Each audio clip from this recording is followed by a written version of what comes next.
சீதாராமன் அம்மா, நீங்கள் இன்றைக்கி பேச உண்மையான விஷயம், நல்ல விஷயம். ஆனால் கொஞ்சம் பொய் பேசியிருக்கீங்க. மூப்பனார் வந்து பிரதமராக போனார், கலைஞர் தடுத்தார் சொல்லி. அன்றைக்கி காலகட்டம் வந்து பாராளுமன்ற தேர்தல் கிடையாது, சட்டமன்ற தேர்தல். அன்றைக்கி வந்து அவர் அகில இந்திய காங்கிரஸு ஜெயலலிதா வந்து கூட்டணி வச்சாங்க.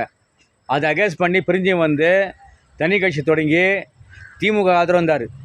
அன்றைக்கி நடந்த தேர்தல் வந்து சட்டமன்ற தேர்தல், பிரதமர் தேர்தல் கிடையாது. பொய்யா பேசுகிறீங்க. சரி, ஒரு பக்கம் இருக்கட்டும். தமிழர் பற்றி அவ்வளோ உங்களுக்கு அக்கறை இருக்குது. நீங்கள் தான் தமிழரை காப்பாற்ற வந்த தங்க தலைவி. இப்போ என்ன பண்ணுறீங்க? மோடிக்கு வந்து வயசாகிடுச்சு, 75 வயசுனா வெளியே போடணுன்னா வீட்டுக்கே ஓடி போடணும்.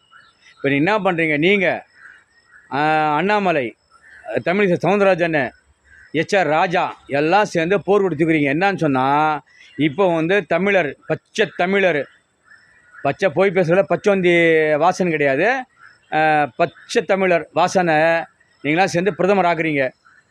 நீங்களும் கொண்டாடுறீங்க, நாங்களும் சேர்ந்து கொண்டாடுறோம். இல்லை ஒருவேளை பிரதமர் ஆகலை முடியாதுன்னு சொன்னால், அமித்ஷாவை தூக்கிட்டு ஜெண்டாவை எடுத்து வீசிட்டு நம்ம ஐயா ஜி.கே. வாசன் பச்சை தமிழர், பச்சை துரோகி தமிழர் சொல்லலாம், பச்சை இந்துட்டு சொல்லலாம், வேணாம் உங்கள் பேரில் சொல்லலாம். மகாத்மா வாசன் என்ன பண்ணுறோம்? உள்துறை அமைச்சர் ஆக்கிடுறோம். சரியா? தமிழிசை என்ன பண்ணுறோன்னா வெளித்துறை அமைச்சர் ஆக்கிடுறோம். அண்ணாமலையே வந்து துணை பிரதமர் ஆக்கிடுறோம். இதெல்லாம் நீங்கள் செய்ய போகிறீங்க, நாங்கள் பார்க்குறோம், உங்களோட சேர்ந்து நாங்கள் கொண்டாடுறோம். இல்லைன்னா பச்சை துரோகி, தமிழர் துரோகி நீங்கள் தான், வாசன் தான்.